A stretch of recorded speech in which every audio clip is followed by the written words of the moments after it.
There's a mental force that separates those who truly win from those who merely know how to win.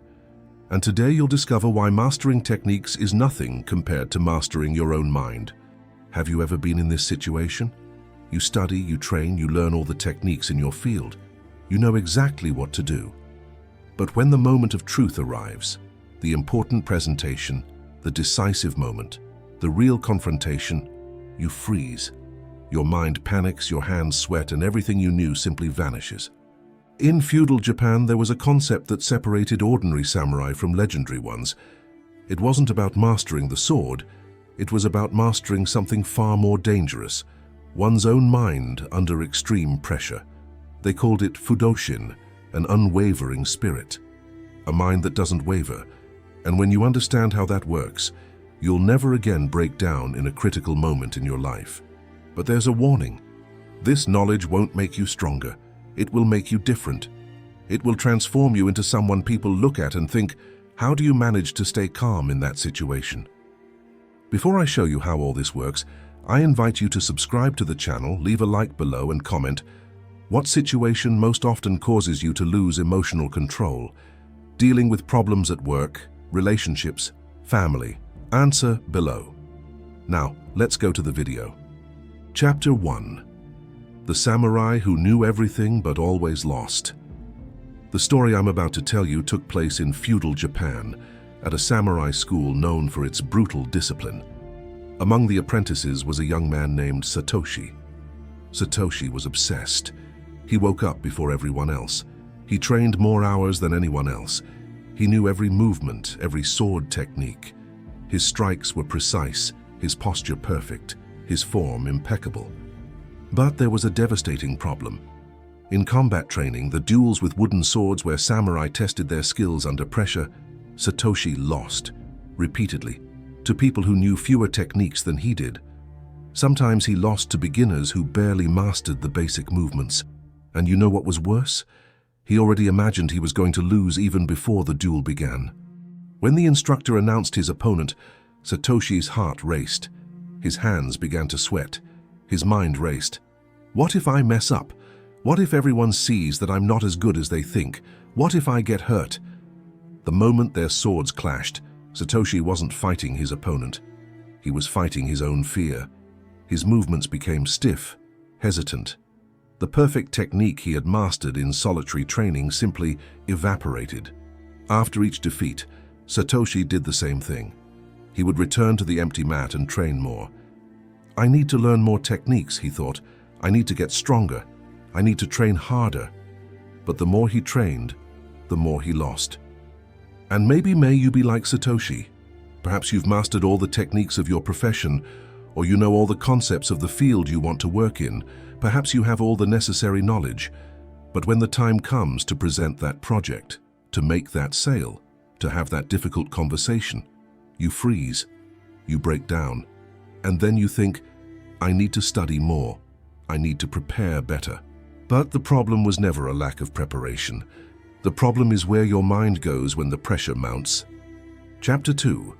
The question that changes everything. After his 10th consecutive defeat, something inside Satoshi broke. It wasn't his discipline. It was the illusion that more training would solve the problem. He went to the schoolmaster, a man named Tatsu, and the name means Dragon Man. Tatsuo was known for two things: his unparalleled skill with the sword and his unsettling calmness in any situation. Satoshi knelt before him. Master, I train more than anyone. I know the techniques, but when I fight for real, I lose. What am I doing wrong? Tatsuo remained silent for a long time. Then he said, You are a master of the sword, but the sword doesn't fight on its own. Have you ever wondered who is holding your sword when you go into combat? Satoshi looked confused. Me, master. No, Tatsuo replied.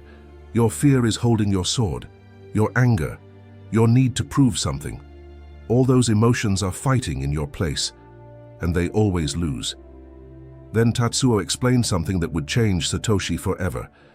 There is a mental state that we call Fudōshin, the unmoving spirit. No matter what happens around it, the enemy's attack, the fear of death, the pressure of battle, its mind remains like a mountain, immobile, unshakable. "But Master," Satoshi asked, "how can anyone not feel fear in the face of death?" Tatsuo smiled. "You think I don't feel fear? I do. The difference is that my fear doesn't control my sword. I observe the fear, I acknowledge its presence, but I don't obey its orders." Returning to the present day, here's what most people don't understand about emotional control. It's not about not feeling fear, but about not obeying the stimuli of fear. Your brain will send you panic signals. It will tell you that you're not ready, that things will go wrong, that everyone will judge you. That's biology. You can't turn it off. But you can learn not to obey. Chapter 3. Training the Still Mind. Tatsuo took Satoshi to a different place, not the training dojo, a small Zen garden behind the temple. "Sit down," he ordered. Satoshi sat in a meditative position, awaiting some complex instruction, some secret teaching. "Breathe," Tatsuo said, "and observe your thoughts as if you were watching clouds drifting across the sky. Don't fight them, don't cling to them. Just observe." Satoshi tried. His mind was a mess. Thoughts about the duels he lost, about what others thought of him, about techniques he needed to improve. "Your mind is as turbulent as water in a storm," Tatsuo said. "Rumbled water reflects nothing. It only distorts.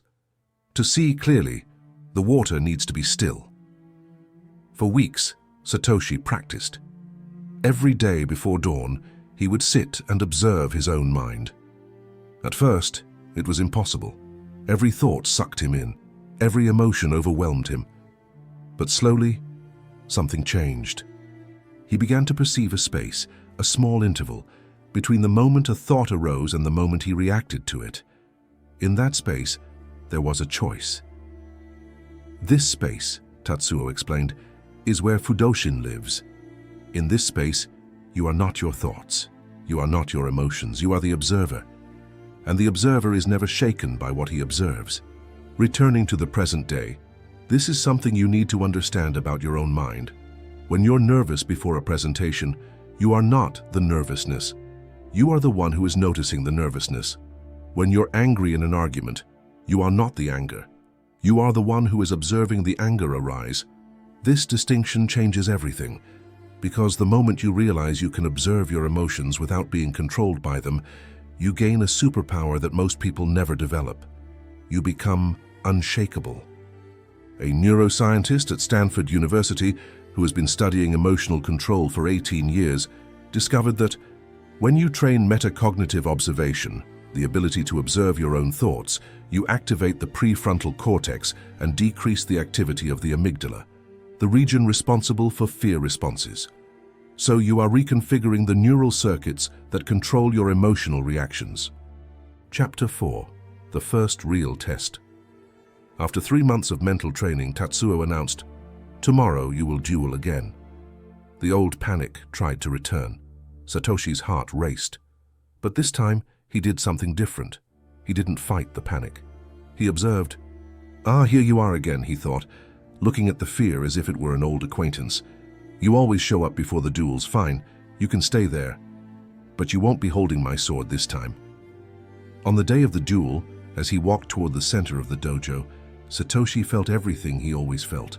Sweaty palms, a racing heart, thoughts of doubt. But something fundamental had changed. He wasn't trying to make those feelings disappear. He let them exist, but he didn't obey their orders. The wooden swords clashed. His opponent attacked forcefully. Satoshi's body reacted, not with panic, but with pure technique. The movements he had practiced 1,000 times simply flowed, without hesitation, without rigidity, without fear controlling his hands. He won. But victory wasn't the most important thing. The most important thing was what Satoshi felt during the fight. Nothing. His mind was like a mirror of still water, reflecting everything, but unshaken by anything. This is Fudōshin in action. It's not about not feeling. It's about not being controlled by what you feel.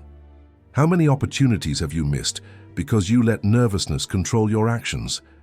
How many times have you known exactly what to do but froze at the critical moment? The problem was never your ability. It was your belief that you needed to feel confident before acting. But the truth is you act despite the fear. And every time you do, the fear loses a little more power over you. But here's something Tatsuo never told Satoshi until much later. Fudōshin isn't just for combat. It's for something far more dangerous, ordinary life. The small, daily fears that gnaw at your mind without you realizing it. Chapter 5. The True Duel. Years later, Satoshi became a fully fledged samurai. He had won countless duels. His reputation grew, but something still bothered him. He went back to see Tatsuo. "Master, I learned to maintain my composure in combat, but in daily life, when someone disrespects me, when things don't go as planned, when I feel frustrated, I lose that composure." "Why?" Tatsuo laughed. "Because you think the real enemy is standing in front of you with a sword, but the real enemy has always been your reaction to small things. Anyone can be brave in the face of death. Few can remain unshaken in the face of an insult." "A mind that doesn't move," Tatsuo continued, "isn't just for dramatic moments, it's for every moment. When someone criticizes you, when you fail, when life doesn't go as you expected. If you get shaken by these small things, you never had Fudōshin. You only had temporary control. This is the brutal truth that most people never accept. You think you only need mental calm during the big moments, but it's the little things, the traffic, someone's comment, that annoying notification, that slowly destroy your peace of mind every single day. Fudōshin isn't a technique you use occasionally, it's who you become all the time. Satoshi spent the rest of his life refining this practice, until one day people began to say about him, "Nothing shakes him. Whether on the battlefield or in the most casual conversation, he remains the same." He was no longer a samurai fighting his fears. He was someone who observed his fears without being controlled by them. The question that remains for you is, how many battles are you losing not because you don't know what to do, but because your mind is controlling your actions? You have the knowledge, you have the techniques, but without Fudōshin, without that unwavering mind, you will always freeze at the moment that matters most. The good news? Fudōshin isn't a talent or a gift. Fudōshin can be trained. Every day you can practice observing your thoughts without letting them control you. Every day you can act despite fear. And every day fear loses a little more power over you.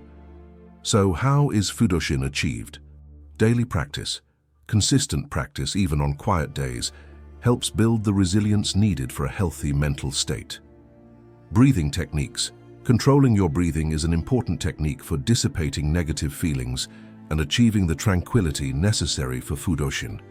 Focus on the present moment. Maintaining a natural and focused mindset is crucial for handling the situation with more control.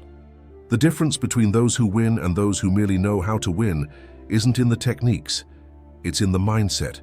Build a still mind and watch how the world around you stops shaking you. If this video helped you better understand mental and emotional control, subscribe to the channel and turn on notifications so you don't miss future content. And tell me in the comments, in what situation in your life do you most need to develop Fudōshin? I also invite you to watch the video that's appearing on your screen. I'm sure you can learn something valuable from it. Remember, an unwavering mind isn't about not feeling. It's about not obeying what you feel when it doesn't serve you. If you've watched this far, thank you very much for your attention. Until the next video.